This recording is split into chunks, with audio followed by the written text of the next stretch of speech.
자랑은 예수 그리스도의 십자가밖에 없음을 고백하는 날 되시기를 바랍니다. 잠잠히 드려지는 예배 가운데 깨닫는 은혜가 있으시길 바라며 다 함께 사도신경으로 우리의 신앙을 고백하겠습니다. 전능하사 천지를 만드신 하나님 아버지를 내가 믿사오며 그 외아들 우리 주 예수 그리스도를 믿사오니 이는 성령으로 잉태하사 동정녀 마리아에게 나시고 본디오 빌라도에게 고난을 받으사 십자가에 못 박혀 죽으시고 장사한 지 사흘 만에 죽은 자 가운데서 다시 살아나시며 하늘에 오르사 전능하신 하나님 우편에 앉아 계시다가 저리로서 산자와 죽은 자를 심판하러 오시리라. 성령을 믿사오며 거룩한 공예와 성도가 서로 교통하는 것과 죄를 사하여 주시는 것과 몸이 다시 사는 것과 영원히 사는 것을 믿사옵나이다. 아멘.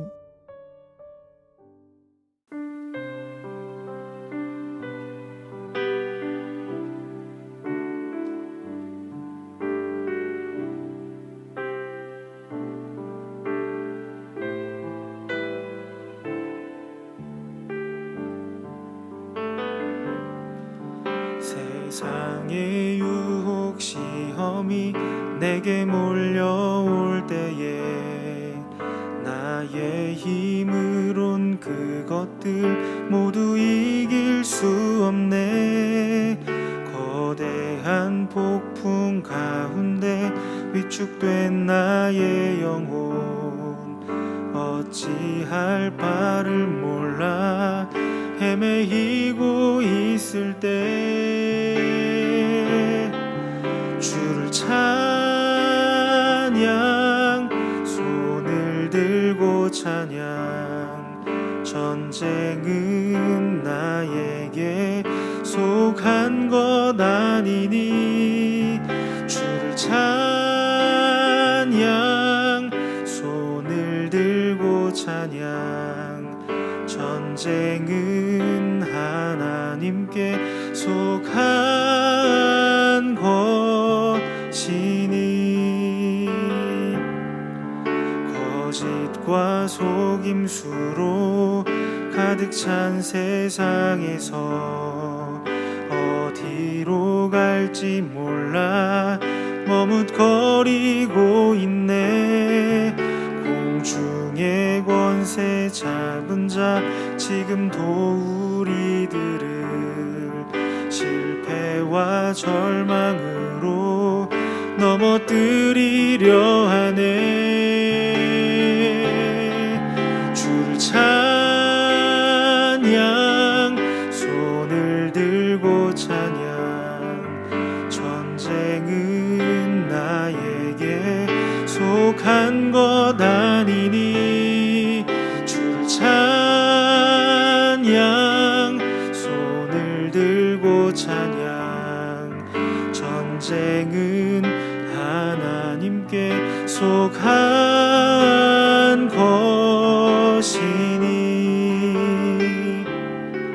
주위를 둘러보면 아무도 없는 듯 믿음의 눈을 들면 보이는 분 계시네.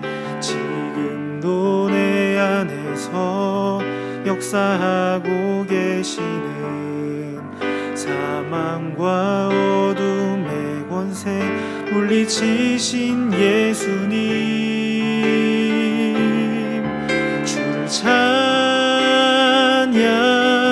손을 들고 찬양 전쟁은 나에게 속한 것 아니니 주를 찬양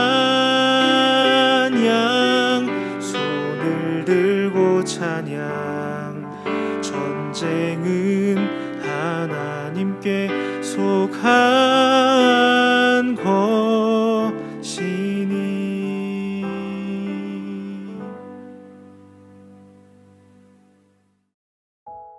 오늘 우리가 함께 나눌 말씀은 사도행전 16장 1절부터 5절입니다. 바울이 더베와 루스드라에도 이르매 거기 디모데라 하는 제자가 있으니 그 어머니는 믿는 유대 여자요 아버지는 헬라인이라. 디모데는 루스드라와 이고니온에 있는 형제들에게 칭찬받는 자니 바울이 그를 데리고 떠나고자 할세 그 지역에 있는 유대인으로 말미암아 그를 데려다가 할례를 행하니 이는 그 사람들이 그의 아버지는 헬라인인 줄 다 알미러라. 여러 성으로 다녀갈 때에 예루살렘에 있는 사도와 장로들이 작정한 규례를 그들에게 주어 지키게 하니 이에 여러 교회가 믿음이 더 굳건해지고 수가 날마다 늘어가니라. 아멘. 반갑습니다. 오늘 사도행전 16장 1절부터 5절을 중심으로 보상이라는 주제의 말씀을 함께 나누겠습니다.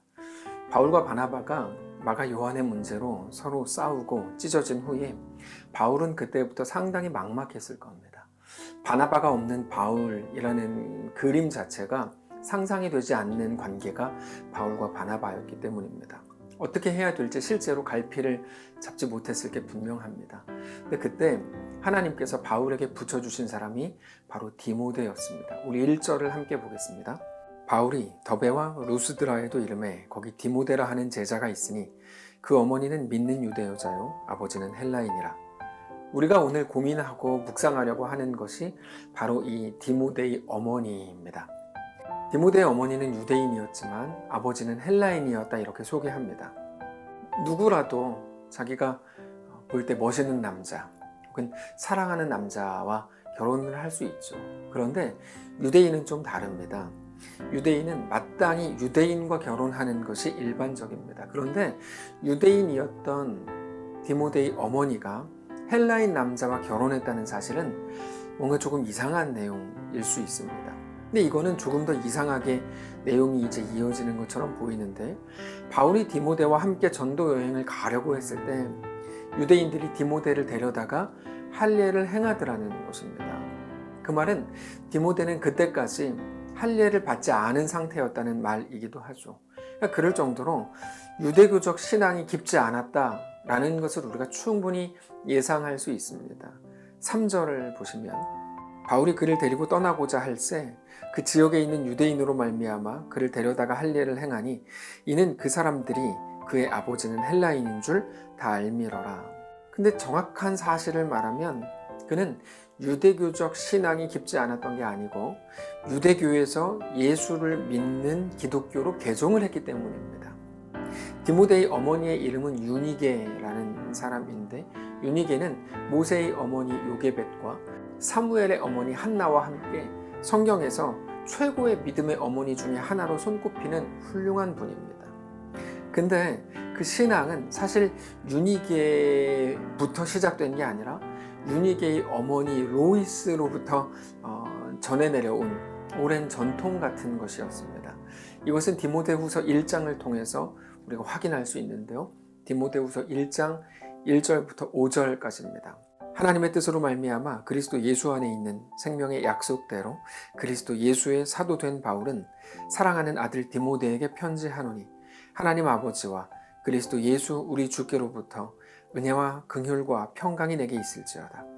나의 밤낮 간구하는 가운데 쉬지 않고 너를 생각하여 청결한 양심으로 조상적부터 섬겨오는 하나님께 감사하고 내 눈물을 생각하여 너 보기를 원함은 내 기쁨이 가득하게 하려 함이니 이는 내 속에 거짓이 없는 믿음을 생각함이라. 이 믿음은 먼저 내 외조모 로이스와 내 어머니 유니게 속에 있더니 내 속에도 있는 줄을 확신하노라. 귀한 말이죠. 하나님을 향한 이 뜨거운 신앙이 로이스에게서 그 딸 유니게로 또 그 아들 디모데로 이렇게 신앙의 유산이 이어졌다는 것입니다. 그리고 그녀의 그런 신앙의 모습의 결정은 그 시대와 사회적 통념으로 볼 때 매우 도전적이고 급진적인 것으로 드러납니다.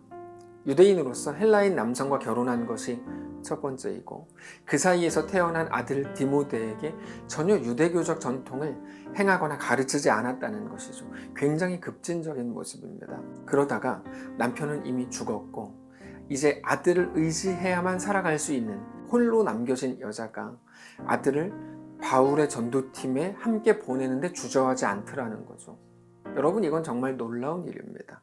다시 말해서 유니게는 세상이 말하는 것과 계속 정반대의 결정들을 해나가면서, 물론 반대를 위한 반대가 아니고 신앙을 지키기 위해서 세상이 추구하는 방향과는 반대의 결정을 하기에 주저하지 않았던 사람이었다는 것이죠. 그리고 그게 놀라운 믿음의 어머니가 될 수 있었던 비결이었던 겁니다. 요게벳도 생각해 보십시오. 모두가 자기 아들을 죽여야 된다고 하는 그 순간 그렇게 하지 않죠. 여러분, 한나도 기억해 보시면 시대의 흐름과는 다른 모습들을 보여줍니다. 유니게가 마찬가지고, 단지 그래야 믿음의 어머니가 될 수 있다, 믿음의 어머니로 유명해질 수 있다, 그런 말이 아니고 성도가 누구인가 하는 것을 우리에게 보여주려는 것이죠. 성경은 이 유니게를 통해서 우리에게 생명이 어디 있는지, 그리고 영원한 보화를 발견하고 그것을 향해서 살아가는 사람들은 어떤 사람들인지, 신자는 누구인지에 관해 보여주려고 하는 것입니다. 그런데 그 메시지는 바로 이겁니다. 그가 그런 행동과 그런 선택을 했기 때문에 하나님께 쓰임받았고 하나님께 칭찬들었다, 이런 말이 아니라 오히려 정반대입니다. 무슨 말인가 하면 순서가 바뀌었습니다. 그가 보았기 때문에, 그는 믿었기 때문에, 그는 알았기 때문에 그런 결정을 한 것이다 라는 것이죠. 우리가 보상을 받고 어떤 놀라운 복을 받기 위해서는 이렇게 해야 된다라는 것이 일반적인 메시지라면 그것은 굉장히 기독교를 모독하는 것입니다. 성경에 나오는 인물들은 그렇게 가지 않았습니다. 우리는 보이는 것이 아니라 보이지 않는 것을 보고 가는 사람들입니다. 그런데도 세상이 억지로 계속해서 보여주려고 하는 게 있습니다. 세상은 이 땅이 전부라는 식으로 우리에게 말합니다. 그러나 그게 다가 아니라 하나님이 보여주시는 가장 진실한 실제를 보아야 하는 것이죠. 그래서 그것을 알기 때문에 그녀가 그런 결정을 할 수밖에 없었던 겁니다. 보이는 게 다르고 아는 게 다르고 믿는 게 달랐으니까요. 여러분, 순서가 중요합니다. 칭찬을 받을 만한 일을 했기 때문에 칭찬을 받고 보상을 받는다면 그거는 복음이라고 부르지 않습니다. 그건 세상에 있는 일입니다. 복음은 순서가 반대입니다. 먼저 찾아오시는 겁니다.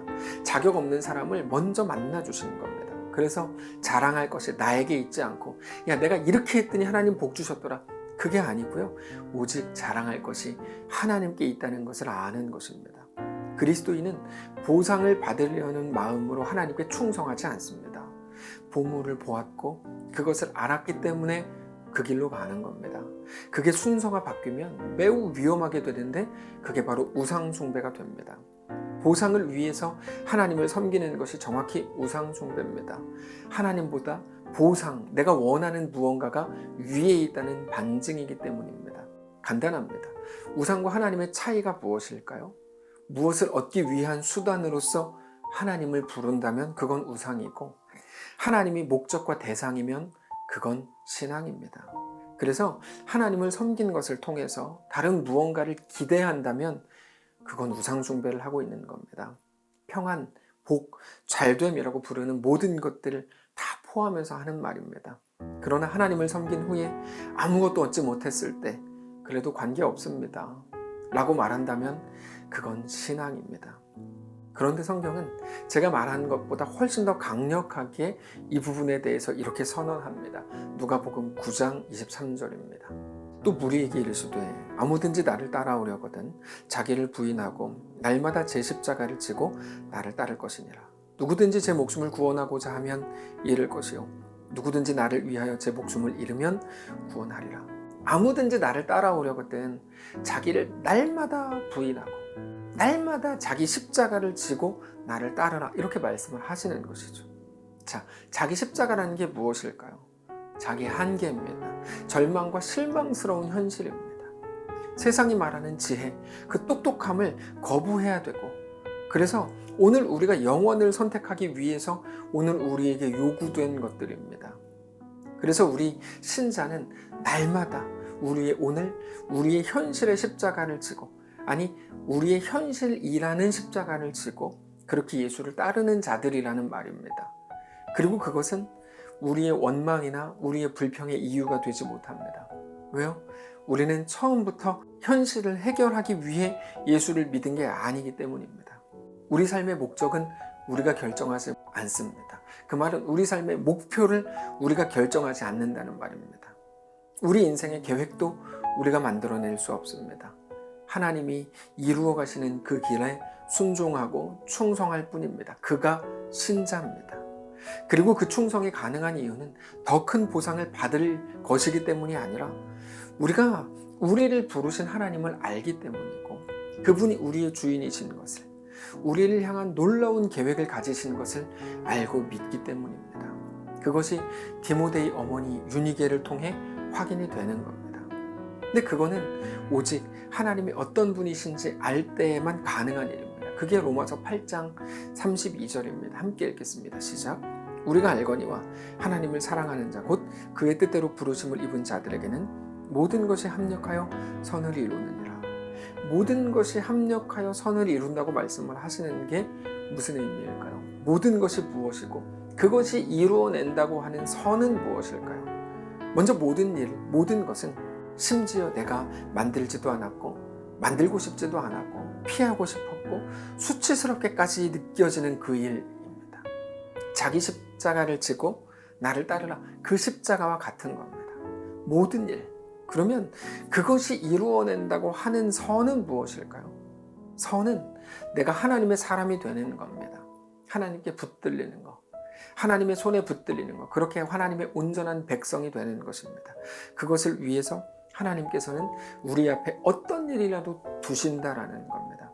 그거를 알 때 오늘 우리 앞에 일어나는 모든 일들 속에서 우리는 서운해하지 않을 수 있고 여전히 하나님을 신뢰함으로 믿음의 결정을 하게 된다는 것입니다. 성도 여러분, 그렇기 때문에 우리가 이 땅을 살아가면서 신앙생활 하면서 보상을 바라지 않는 것이 우리 신앙의 가장 큰 결정, 가장 위대한 도전이 될 것입니다. 그래서 사탄이 우리에게 가장 공을 들이는 일은 무엇이냐면 우리를 묶어두는 건데 아무것도 가지지 못한 우리의 현실을 들추어내서 그러므로 너는 아무것도 할 수 없다. 하나님이 너에게 복을 주시지 않지 않았냐? 라고 도발하는 거죠. 유혹합니다. 유혹은 무너뜨리기 위해 다가오는 다가옴인데 그렇게 사탄은 우리에게 다가와 유혹을 하는 거죠. 실제로 많은 사람들이 거기 묶여 있습니다. 보상에 묶여 있습니다. 안 되는 이유가 그렇게 많고 못할 이유들이 그렇게 많습니다. 하나님이 주시지 않았기 때문이라고 항변합니다. 안 되는 이유들을 막 설명하다가 나중에는 네가 당신이 좀 미리 알아서 배려를 좀 하면 안 됩니까? 이렇게까지 됩니다. 참 가슴 아픈 일이죠. 그래서 오늘 본문의 디모데의 어머니 유니게를 보면서 우리가 놀라는 겁니다. 그게 신자의 모습이라고 성경이 우리에게 보여주고 있기 때문입니다. 아무것도 할 수 없는 조건에서 모든 것을 하죠. 아무것도 할 수 없는 조건에서 정말로 모든 것을 합니다. 말씀을 정리하겠습니다. 사랑하는 성도 여러분, 오늘 우리의 믿음을 점검하는 날이 되시기를 바랍니다. 우리의 생각과 방향을 완전히 바꾸어야 합니다. 누가복음에서 예수님이 말씀하신 것처럼 우리 십자가를 지고 우리 현실과 삶의 모든 정황 속에서 보상이 없을 때에도 그 길을 간다. 내가 얻은 보상, 내가 얻은 복은 예수님이 십자가에서 다 이루셨다. 그게 전부다. 더 이상의 어떤 것도 보상일 수 없다. 그 이상의 어떤 것도 십자가의 은혜보다 클 수 없다. 라고 정직히 고백하는 날이시기를 바랍니다. 오직 우리 하나님이 우리의 최고의 보상이요, 전부요. 그래서 우리의 유일한 목적이신 것을 알고 믿는 자로 오늘 서시기를 주님 이름으로 축복합니다. 기도하겠습니다. 살아계신 하나님 은혜 감사합니다. 하나님의 그 은혜 가운데 거하기를 원합니다. 나에게 허락하신 최고의 보상이 예수 그리스도의 십자가임을 깨닫기를 원합니다. 죄와 사망의 권세에 눌려 있었던 우리를 완전히 해방하신 것, 그 예수 그리스도의 부활의 능력, 십자가의 보혈, 그것이 우리의 전부임을 믿는 귀한 날 되게 하옵소서. 늘 보상을 바라던 게 우리 전부였다면 불쌍히 여겨주시고 이제는 거룩한 하나님의 은혜가 우리 가운데 충만하기를 소원하는 모든 성도들 되게 하옵소서. 이제는 예수 그리스도의 그 은혜와 보혈이 우리에게 최고의 보상임을 깨닫는, 그래서 어떤 것도 우리의 방해가 되지 못하고 내 삶을 하나님께 더 넉넉히 내어드리는 거룩한 성도가 되게 하옵소서. 우리를 부르신 살아계신 예수님의 이름으로 기도합니다. 아멘. 사랑하는 성도 여러분, 오늘 이 말씀을 붙들고 주님, 내가 오늘도 신자로 살길 원합니다 고백하면서 예수 그리스도의 거룩한 백성들로 세워지는 귀한 날 되시기를 축복합니다.